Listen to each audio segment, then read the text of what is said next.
யூதர்கள் யார்? யூதர்கள் ஏன் உலகத்திலிருந்து வெறுக்கப்பட்டார்கள்?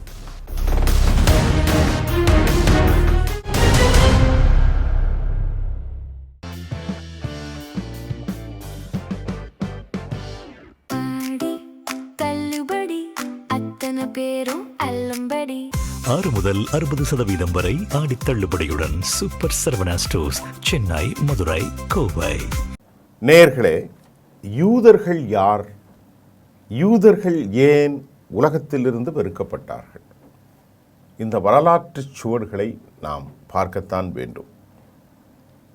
ஜெர்மனியில் அவர்கள் ஒரு ஹோலோஸ்டிக்ஸ் படுகொலைக்கு உட்படுத்தப்பட்டார்கள் என்று சொன்னாலும், காலம் காலமாக ஒரு சமூகம் 4000 ஆண்டுகள் மோசே காலத்திலிருந்து இன்று வரை அடிமைத்துவத்தையும் சித்திரவதைகளையும் சிரமங்களையும் அவர்கள் அனுபவித்து வருவதின் பின்னணி என்ன? இப்போ நம்ம பார்க்க போகிறோம்.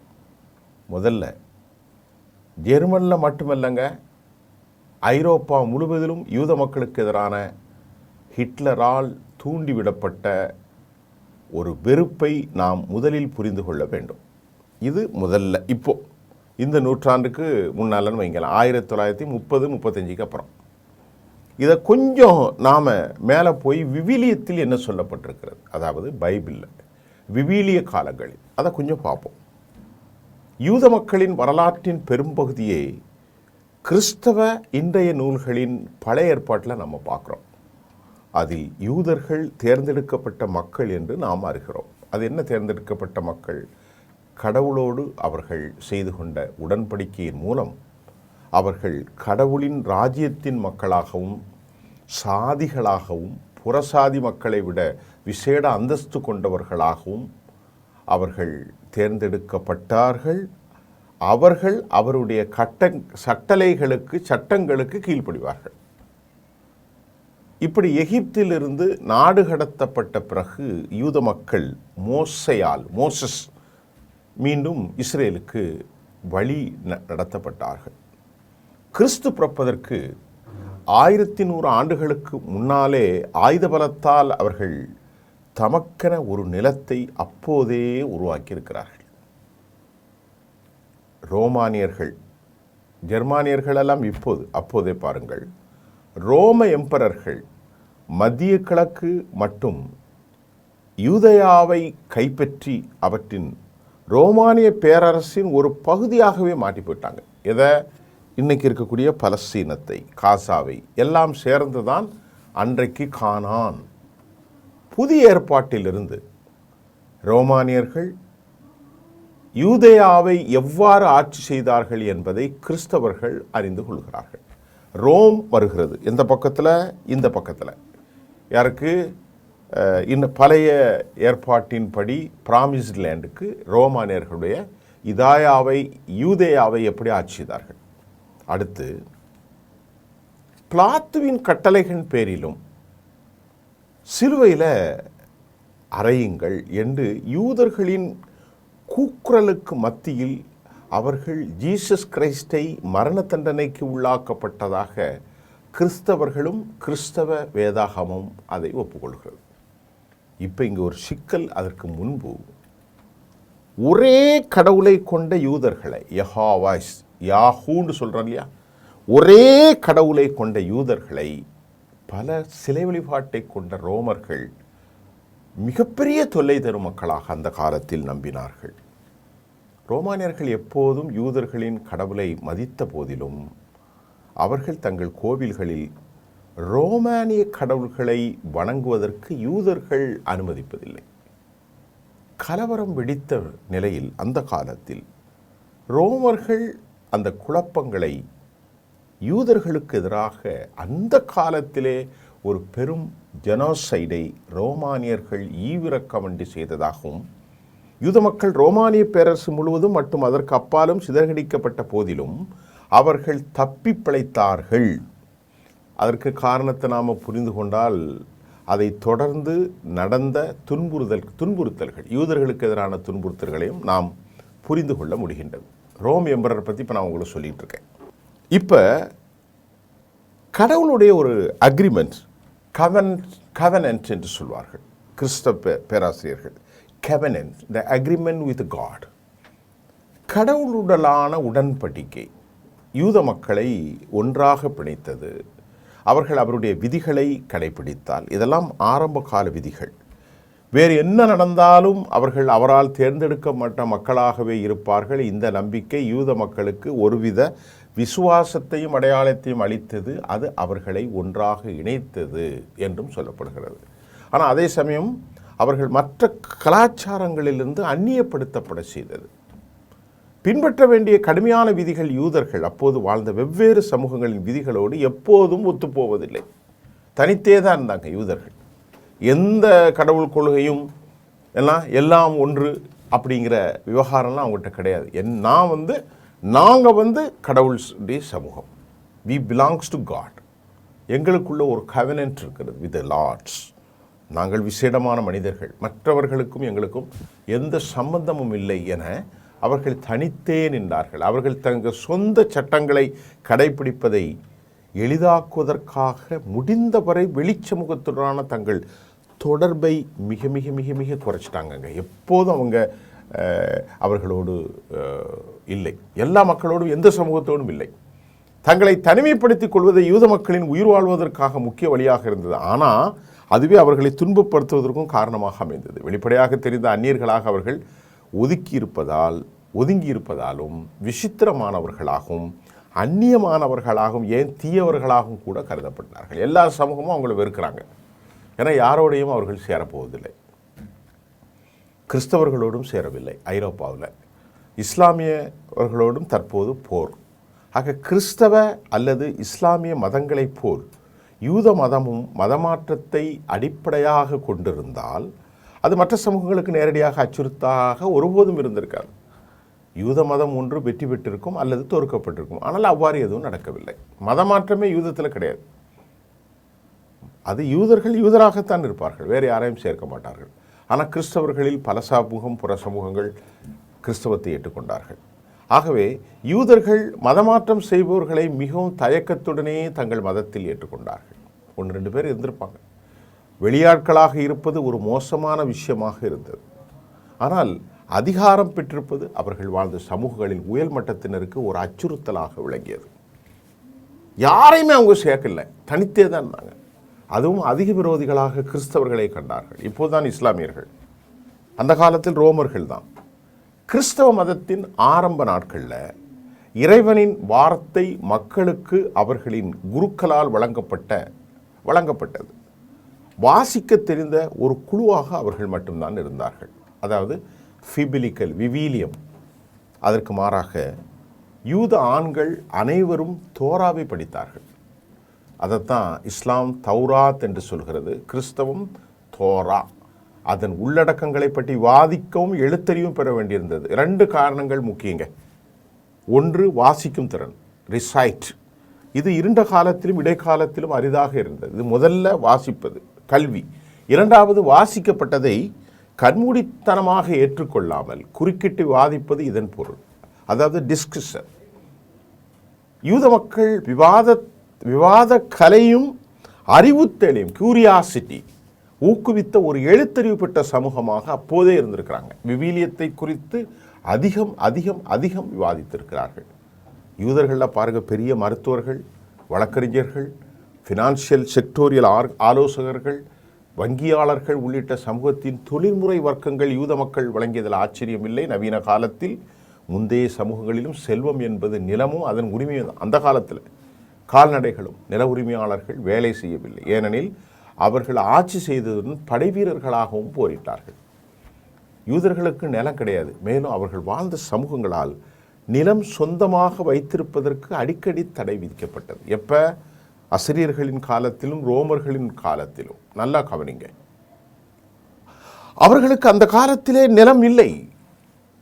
ஆயினும் நில உடைமை வர்க்கத்தினர் விரும்பிய, ஆனால் தாங்களாகவே பெற விரும்பிய திறன்கள், ஸ்கில்டு பேஸ்ட் நாலேஜ் அவர்கள்ட்ட இருந்தது. ஆளும் வர்க்கத்தினிடம் தொழிலாளர்கள் மற்றும் பீரங்கி திணிகள் ஏராளமாக இருந்தன. அவர்கள் மருத்துவர்கள் ரொம்ப கொஞ்சம் தான் இருந்தாலும் யூதர்கள் அப்படி இல்லை. யூதர்களுக்கு அவர்களின் சேவைகளுக்கு பணமாக மற்றவர்கள் கொடுத்தார்கள். அவர்களுக்கு நிலத்தை கொடுக்கல, அவர்களுடைய அறிவை பயன்படுத்தினார்கள், உழைப்பை பயன்படுத்தினார்கள். அந்த பணத்தை கொண்டு தான் யூதர்கள் பெரும்பாலும் நிலம் வாங்க முடியவில்லை. எல்லாம் அந்த சட்டத்திட்டம் அப்படி இருந்துச்சு. அதனால் கடன் வழங்கும் நிறுவனங்களையும் வங்கிகளையும் நடத்துவதற்கு தேவையான மூலதனம் அவர்களிடத்தில் தேங்கியது. இந்த காரணிகளால் கிறிஸ்தவர்கள் வட்டி தடையும் சேர்ந்து யூதர்கள் தாங்கள் தத்தெடுத்து கொண்ட வங்கியாளர்களாக செயல்பட வேண்டிய கட்டாயத்தை அடிக்கடி சந்தித்தனர். அதாவது வட்டி கிறிஸ்தவர்களுக்கு தடை, இஸ்லாமியர்களுக்கும் தடை. வட்டி இப்பொழுது வாங்குகிறார்கள், ஆனால் வட்டி வாங்கக்கூடாது என்பதுதான் கிறிஸ்தவ மதம். ஆனால் யூதர்களுக்கு ஆண்டவர் கட்டளை அதுவாக இருந்தாலும் அவர்கள் வட்டி தொழிலில் செழித்தார்கள். கந்து வட்டி இன்னைக்கு நடக்கல. இதெல்லாம் ஐரோப்பா கிறிஸ்தவர்களுக்கு யூதர்களின் மீது ஒரு வெறுப்பை ஏற்படுத்தியது. இயேசுவை கொலை செய்த வெறுப்பு இல்லையா, கந்து வட்டி கலாச்சாரம், வட்டி தொழில், இதையெல்லாம் ஐரோப்பிய கிறிஸ்தவர்களுக்கு இவர்களின் மீது ஒரு பெரும் வெறுப்பை ஏற்படுத்தியது மட்டுமல்லாமல் அவர்கள் தங்கள் வாழ்ந்த பகுதியின் பூர்வீக மக்களிடமிருந்து தங்களை துண்டித்து கொண்டார்கள் என்பதையும் காணலாம். யாரு? யூதர்கள். யாரோடையும் சேரமாட்டான், தனிச்சே தான் இருப்பான். வட்டி தொழில், பெரும் செல்வம். இது ஐரோப்பாவில் வாழும் கிறிஸ்தவர்களுக்கு இவர்கள் மீது பெரும் வெறுப்பை ஏற்படுத்தியது. ஏனால் கிறிஸ்தவ தேவாலய வேதாகமத்தின் கருத்துப்படி உண்மையான கிறிஸ்தவன் குடிகாரனாகவோ விபச்சாரியாகவோ வட்டி வாங்குவனாக இல்லை. இஸ்லாமும் அப்படித்தான் சொல்லு. அதனால் மூல வேதங்கள் ஒன்று தான். இப்படி அவர்கள் பலவேறு நம்பிக்கையில் இருந்தது. யூதர்களுக்கு அதிகாரத்தை வட்டியின் மூலம் கிடைத்தது, பணம் சம்பாதித்தார்கள். அந்த அதிகாரம் தவறாக பயன்படுத்தக்கூடியதாகவோ அல்லது யூரோப் மற்றும் பல மக்களை உள்ளூர் மக்களுக்கு அச்சுறுத்தலாகவோ தோண்டியக்கூடியதாகவோ இருந்தது. இருப்பினும் அந்த அதிகாரம் யூத சமூகத்திற்கு ஏற்படக்கூடிய துன்புறுத்தல்களுக்கு எதிராக ஒரு பாதுகாப்பாகவும் இருந்தது. இன்றைக்கி தான் அதுதான் நடக்குது. நம்ம சொன்னது யூதர்கள் எங்கே போனாலும் பிரச்சனை, கிறிஸ்தவர்களோட பிரச்சனை, ரோமர்களோட இஸ்லாமியர்களோட பிரச்சனை, நாஜிக்களோடு பிரச்சனை, அது உங்களுக்கு தெரியும். யூதர்களிடம் பணமும் அதிகாரமும் இருந்ததோடு அறிவும் இருந்தது. மக்கள் அல்லது கருத்துக்களின் நடமாட்டம் அவங்கள்ட்ட ரொம்ப குறைவாக இருந்த காலத்தில் யூதர்கள், மறுபடியும் சொல்கிறேன், எல்லோரையும் விட தனித்துவமாகவே வாழ்ந்தார்கள். அறியப்பட்ட இந்த உலகத்தில் யூத குடியேற்றங்கள் இருந்தன. யூத சமூகங்கள் எல்லாவற்றிலும் யூத மக்களின் உள்ளூர் மக்களின் மொழியையும் அவர்கள் அறிவு ஞானத்தையும் கற்றுக்கொண்டார்கள். எங்கே போனாலும் அவர்கள் அந்த மக்களுடைய அறிவை பெற்றுக்கொண்டார்கள், அவருடைய கலாச்சாரத்தை, அவருடைய மொழியை கற்றுக்கொள்வார்கள். ஆனால் இவர்கள் யாரையும் சேர்க்க மாட்டார்கள், இது தனிச்சே தான் இருப்பாங்க. இந்த கலாச்சார பின்னணி கொண்ட மொழி அறிவு அவர்கள் பயணங்கள் மூலமாக, யூதர்கள் படிக்கக்கூடிய புத்தகங்கள் மூலமாக யூத மக்களிடையே பரவியது, கருத்துக்கள் பரவியது. அவை யூத சமூகத்திற்குள்ளேயே தங்கிவிட்டன. ஒரு யூத மருத்துவர் உதாரணத்திற்கு சொல்கிறேன், சிரியாவில் இருந்து பெற்ற அறிவை கொண்டு ஸ்காட்லாந்தில் ஒரு நோயாளியை குணப்படுத்தக்கூடும். ஸ்காட் எங்கே இருக்குது? இங்கிலாந்தில். இருப்பினும் மீண்டும் ஒரு ஆபத்து என்னவென்றால், சிரியாவில் பொது அறிவாக கருதப்படுவது ஸ்காட்லாந்தில் மாந்திரிகம் என்று உணரப்படலாம். யூத மக்களுக்கு எதிரான முதல் துன்புறுத்தல்கள் மத ரீதியாகத்தான் இருந்தன. முதலாவது என்ன கஷ்டத்தை கொடுத்தது யாரு? அவர்கள் இயேசுவை பின்பற்றாத அல்லாது நம்பாத கிறிஸ்துவத்தின் கொலையாளிகள் மற்றும் மாந்திரிக வழிபாட்டாளர்கள் என்று முத்திரை குத்தப்பட்டார்கள். கிறிஸ்தவத்திற்கும் அவர்களுக்கும் பெரிய வெறுப்பு. இயேசுவை அவர்கள் மோசமான தாயாக சொன்னார்கள். இயேசுவை அவர்கள் ஏற்றுக்கொள்ள மறுத்தார்கள். உள்ளூர் மக்களிடையே ரொம்ப வெறுப்பு. பல்வேறு சமூகங்களின் தலைவர்கள் அந்த வெறுப்பை தூண்டினார்கள். யாருக்கு எதிராக? யூதர்களுக்கு எதிராக. இப்படி பலவேறு காரணங்கள் பலதரப்பட்டதாக இருந்தாலும் இந்த முக்கிய தலைவர்களில் தீவிர மதப்பற்றுள்ள ஒரு கிறிஸ்தவ திருச்சபை தலைவர் ஒரு யூத பணக்காரிடத்தில் கடன் வாங்கியிருந்தார். அவர் ஒரு மாவீரன். அப்படிப்பட்ட ஒரு சூழ்நிலையில் அவருடைய பதவியை பறித்த ஆலோசகரும் அங்கே இருந்தார்கள். இவருக்கு அதிகாரத்தை எல்லா இடத்திலும் மேம்படுத்தப்படுகிறார்கள். 19ஆம் நூற்றாண்டில் மத ரீதியாக துன்புறுத்தலுக்கானார்கள். அது மட்டும் இல்லைங்க, யூதர்கள் ஒரு ஒட்டுண்ணிகளாக கருதப்பட்டார்கள். அதாவது ஒட்டுன்னா ஷக் பண்ணி சாப்பிடும் பிற சமூகங்களுடைய வளர்ச்சியை. இன்றைக்கி கூட வட இந்திய சமூகம் தமிழர்களுடைய ஒட்டுண்ணிகளாக, தமிழர்களுக்கு வட்டி கொடுத்து வாங்குறாங்கல்ல. மக்கள் புக முடியாத சின்ன கிராமத்திலையும் பாருங்கள் ஒரு ஷேட்டு கடை இருக்கும். அதே போன்று சமூக டார்வினிசம் மற்றும் வளர்ந்து வரக்கூடிய யூரோப்பிய நேஷனலிசம், தேசியவாதம், இது எல்லாவற்றின் கொந்தளிப்பான கலவையிலிருந்து இந்த மனப்பான்மை மாற்றமும் அவர்களுக்கு வந்தது. யூதர்கள் சமூகத்துக்கு பொருந்தாதவர்கள் மட்டுமல்ல, சமூகத்திற்கு ஒரு அச்சுறுத்தலாக கருதப்பட அகற்றப்பட வேண்டிய என்றும் வெளியார்களால் பார்க்கப்பட்டார்கள். இதில் பெரும்பாலும் கிறிஸ்தவர்கள் தான். அப்போது இஸ்லாம் எல்லாம் ஐரோப்பில் கிடையாது. இன்னைக்கு தானே 100 வருஷம்தான் இஸ்லாமியர்களுக்கும் அவர்களுக்கும் போர். 1914க்கு முன்பு பழைய ஏகாதிபத்திய வியன்னாவில் வாழ்ந்தபோது ஹிட்லர் அனுபவித்த உணர்வு இப்படித்தான் அமைந்தது. 20ஆம் நூற்றாண்டில் பல துன்புறுத்தலுக்கான மற்றொரு காரணியும் சேர்க்கலாம். அது கம்யூனிசத்துடனான யூதர்களின் தொடர்பு. 1887 தான் முதல் சியோனிஸ்ட் 1897 முதல் சியோனிச மாநாடு நடைபெற்றது. எங்கே? சுவிட்சர்லாந்தில். அந்த சியோனிச தந்தை தியோடர் ஹெர்சல் இவர் தான் யூதர்களுக்குன்னு ஒரு நாட்டை உருவாக்கணும் அப்படின்னு பலஸ்தீனத்தை பற்றி அவர் பேச ஆரம்பித்தார். இன்னைக்குள்ள சண்டைகளுக்கெல்லாம் அது விதை. சியோனிச சிந்தனையாளர்கள் வர்க்க பாகுபாடு குறித்த ஒரு சமூகத்தை பற்றி பேசினார்கள். அது சோசலிசம். அது சோசலிசம் பேசுகிறவர் இருக்கிறாங்க. 1937 ரஷ்ய புரட்சி நடந்தது. ரஷ்ய புரட்சியின் தலைவர் ஒருவரான ட்ரோட்ஸ்கி ஒரு யூதராக இருந்தார். இந்த ட்ரோட்ஸ்கி ஒரு உலக புரட்சியை நம்பினார், இன்டர்நேஷனல் ரெவல்யூஷன். மேலும் அவரது அழைப்புக்கு ஜெர்மனால் பதிலளிக்கப்பட்டது. 1818-19 மியூனிக் சோவியத் அமைப்பின் பல தலைவர்கள் யூதர்களாக இருந்தார்கள். இப்போ யூதர்கள் உலகம் முழுவதும் பரவிட்டாங்க. சோவியத்து, யூரோப் நாடுகள், லத்தீன் அமெரிக்கா, எல்லா நாடுகளையும். இங்கே இல்லை, அந்த கானான் தேசத்தில் இல்லை. இவ்வாறு 20ஆம் நூற்றாண்டில் மாபெரும் புரட்சிகர சிந்தனை யூத சிந்தனையாளர்களோடு இணைக்கப்பட்டது. இந்த நேரத்தில் தான் நாஜி ஜெர்மனியில் சமூக டார்வினிசம், கம்யூனிசம், சோசலிசம் மற்றும் போர் வேட்டைகளை குறித்து கலந்தாயப்பட்டு 1920களிலிருந்து 40 வரை ஹிட்லர் தூண்டிவிடப்பட்ட ஒரு உருவாக யூத வெறுப்பு உருவாகி, யூத எதிர்ப்பு ஹிட்லரின் உருவாக்கம் அல்ல, அதுக்கு முன்னாடியே 2000 ஆண்டுகளுக்கு மேலாக யூரோப் சமூகத்தின் ஒரு பகுதியாக யூரோப்பிய கிறிஸ்தவர்களால் அந்த பிராந்தியம் முழுவதுமாக யூத வெறுப்பு உருவாக்கப்பட்டது. ரோமானியர்களால் யூதர்கள் தங்கள் தாயகத்திலிருந்து வெளிவந்த போதும் யூத மதம் அதை பேணி பாதுகாக்கும் முயற்சியுமே ஒரு குழுவாக அவர்கள் நிலைத்திருப்பதற்கு முக்கிய காரணமாக அமைந்தது. எப்போதுமே ஒரு குழுவாக தான் இருப்பாங்க. ஆனால் அதிகாரம் கொண்ட எளிதில் அடையாளம் காணக்கூடிய ஒரு குழுவாக அவர்கள் இருந்ததால் அவர்கள் தங்களை ஏற்றுக்கொண்ட பல சமூகங்களுக்கு அச்சுறுத்தலாக தோன்றினார்கள். பல சமூகங்களுக்கு அவர்கள் அச்சுறுத்தலாக தோன்றினார்கள். துரதிர்ஷ்டவசமாக இது ஒன்று இனப்படுகொலை, வரலாற்றில் நடந்த ஒரு இனப்படுகொலை அல்ல. யூதர்களை இனப்படுகொலை என்பது கம்போடியா, ருவாண்டோ, போஸ்னியா, டார்பூர் ஆகிய நாடுகளில் லட்சக்கணக்கான மக்கள் அவர்களின் இன அடையாளத்திற்காகவே கொல்லப்பட்டார்கள். நல்லா கவனிங்க, இது பேர் தான் என்னது? ஜெனோசைட். ஆனால் ஜெர்மானியர்கள் நாஜிக்களை நோக்கி வந்ததற்கான காரணம், மாற்றம் குறித்து நாஜி கொடுத்த நம்பிக்கை, நாஜிக்கள் இனவெறிகளாகும், ஆரிய இனவெறி. தங்கள் இனம் ஆரிய இனம், இந்த உலகத்திலே ஆரியர்களை விட யாரும் இல்லை என அவர்கள் நம்பினார்கள். யூதர்கள் மீது வெறுப்பை கொண்டு வந்தது. அதே போன்று ஜெர்மானியர்களாக இருப்பவர்களே உயர்ந்த ஆரியர்கள் என கூறினார்கள் நாஜிக்கள். மேலும் யூதர்கள், யூதர்களை மட்டும் அவங்க கொள்ளல, ரோம ஜிப்சிக்கள், கற்பனைத்தவர்கள் மற்றும் இதர இனங்களைச் சேர்ந்த மக்கள் அனைவரும் ஆரியர்களுக்கு கீழானவர்கள் என்று அவர்கள் நம்பினார்கள். ஒரு பெரிய டிஸ்கிரிமினேஷன் யூதர்களின் வாழ்வில் முறை முதலில் பார்க்கிறோம். யூதர்களை ஏற்கனவே நான் பேசினது தாண்டி யூதர்கள் மற்ற இனத்தோடு நான் ஏற்கனவே சொன்னதான், எப்போதும் அவர்கள் கலக்கவே மாட்டாங்க. உலகத்தில் மிக உயர்ந்த எண்ணம் கொண்டவர்கள் பிற இனத்தவர்களின் கலப்பை, அவர்கள் பிரசாதிகளின் கலப்பை ஏற்றுக்கொள்வதில்லை. பிரசாதிகளை சொல்லலாம், இன்றைக்கி இந்தியாவில் கூட அப்படி தான்.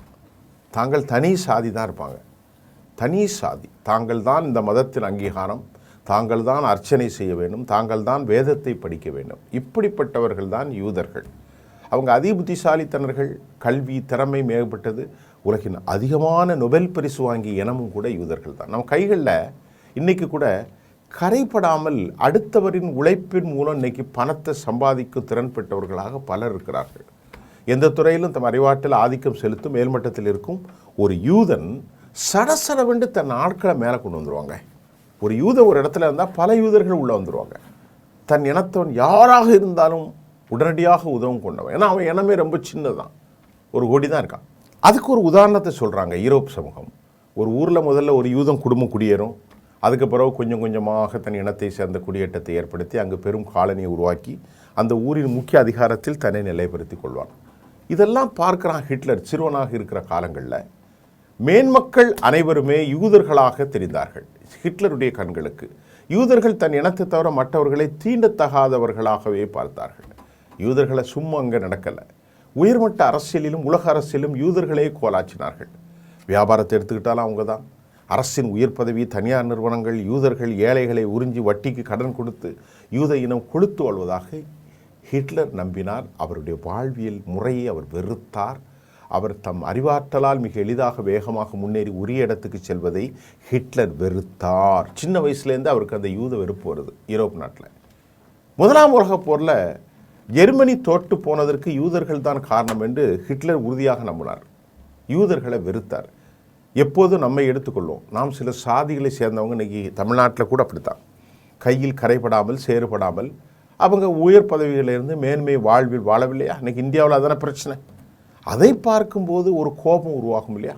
உருவாகியிருக்கு இல்லையா? அன்றைக்கி திராவிடர்கள், ஆரியர்கள்னு அந்த கோபம்தான் அன்னைக்கு ஹிட்லர்கிட்ட உருவானது. அதனால் அதை நாம் நியாயப்படுத்தவே முடியாது. என்ன கோபப்பட்டாலும் மக்களை கொலை செய்வதை நியாயப்படுத்த முடியாதுங்க. நமக்கு தெரிந்த ஒரு ஜாதியை சேர்ந்த வியாபாரத்தில் கொடிகட்டி பறக்கிறார். அந்த சாதி சங்கங்கள் எல்லாவற்றையும் செய்து அவர் முன்னேறிக்கணும்னு வச்சுக்கிடுங்க. அப்போ அவர் கஷ்டப்பட்டு தான் மேலே வருவார். இப்படி ஜெர்மானியருடைய வாழ்வையில் குதிரை ஏறி கொண்டிருந்த யூதர்களின் மீது பெரும் வெறுப்பு யாருக்கு வந்தது? ஹிட்லருக்கு வந்துடுச்சு. அப்பப்பா அவன் என்ன முடிவு பண்ணிட்டான், அவங்க ஒழிச்சா தான் இந்த நாடு விளங்கும் என்று நம்பினா ஒரு தத்துவத்தை கொண்டு வந்தான். யூதர்கள் மீது ஏற்பட்ட இந்த வெறுப்பை போட்டு கம்யூனிஸ்டும் மேலும் உண்டு.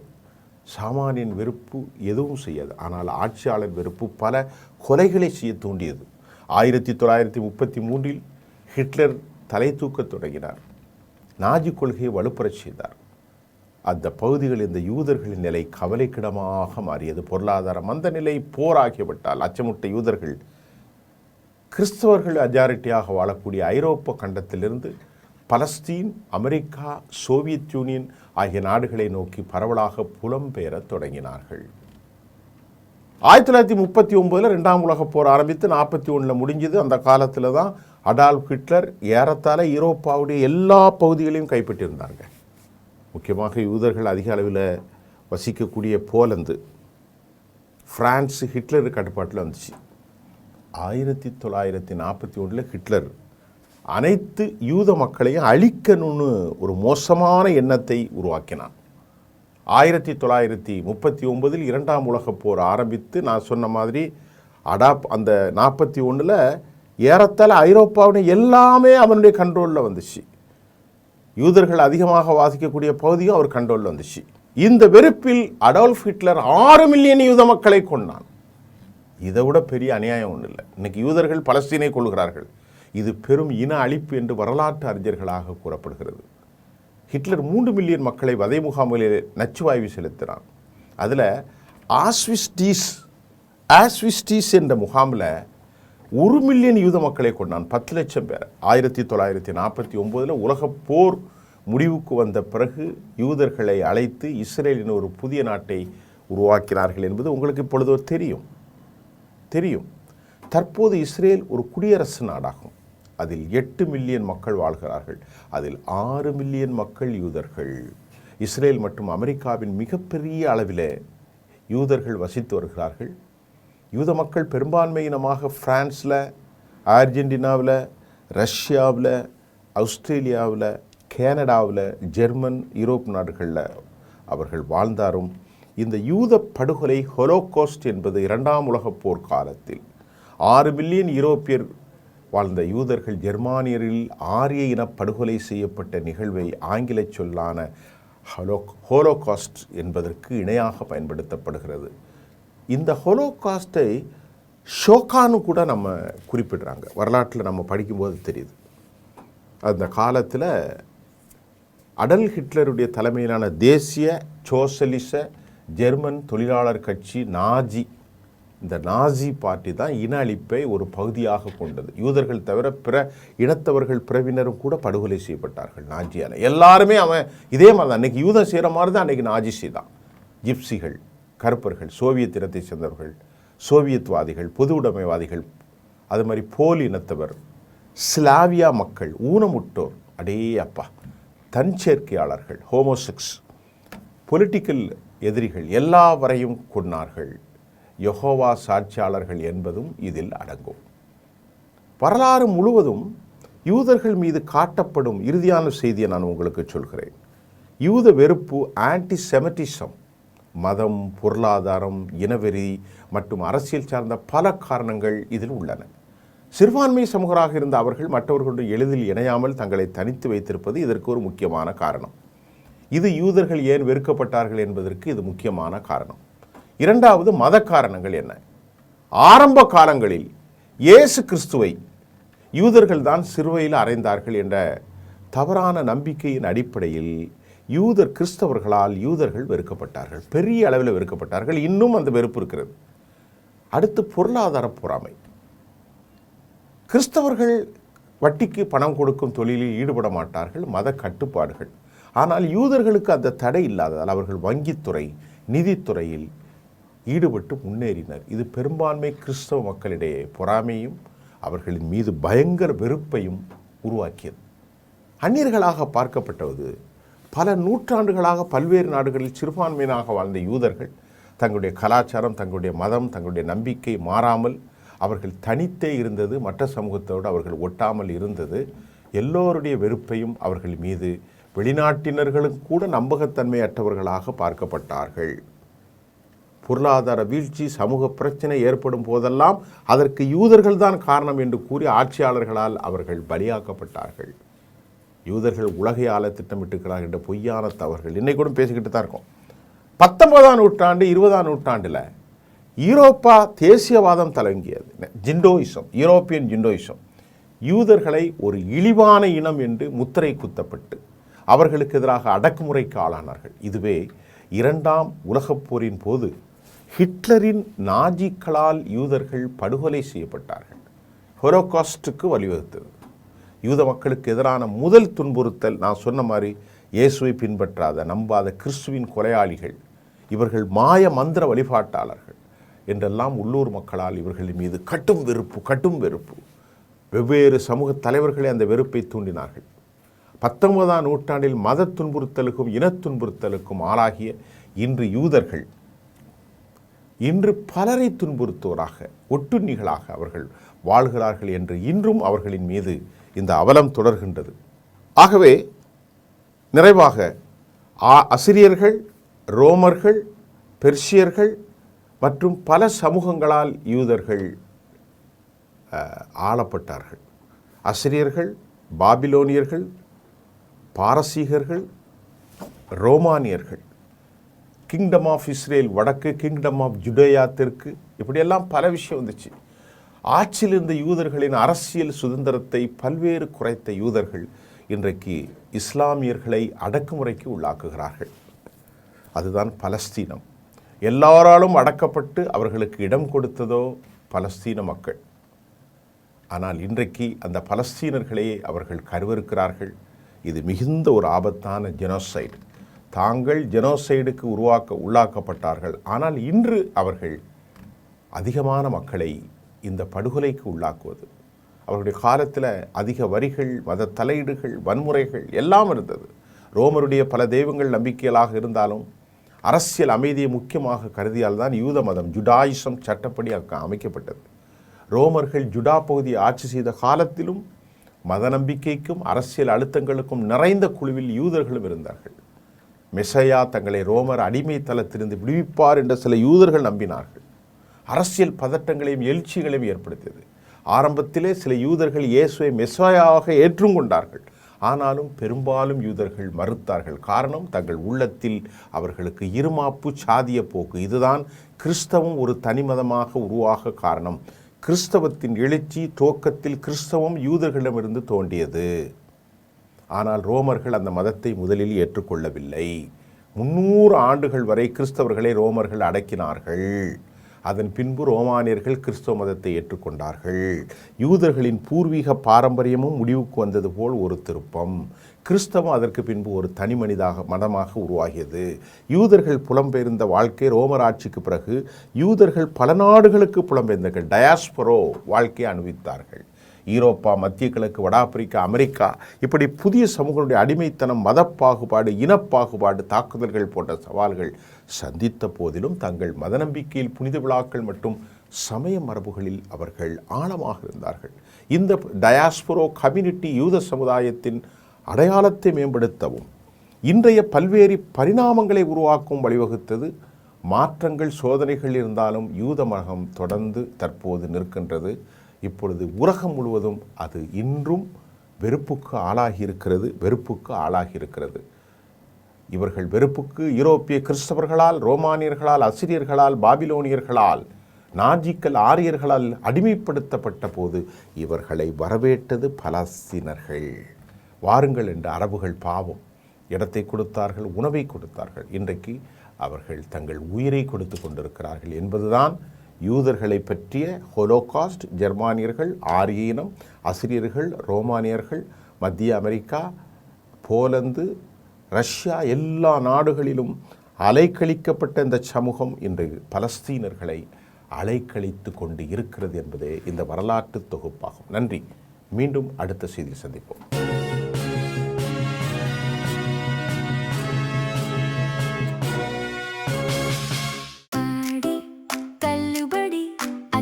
பேரும் அல்லும்படி 6 முதல் 60% வரை ஆடித் தள்ளுபடியுடன் சூப்பர் சரவணா ஸ்டோர்ஸ், சென்னை, மதுரை, கோவை.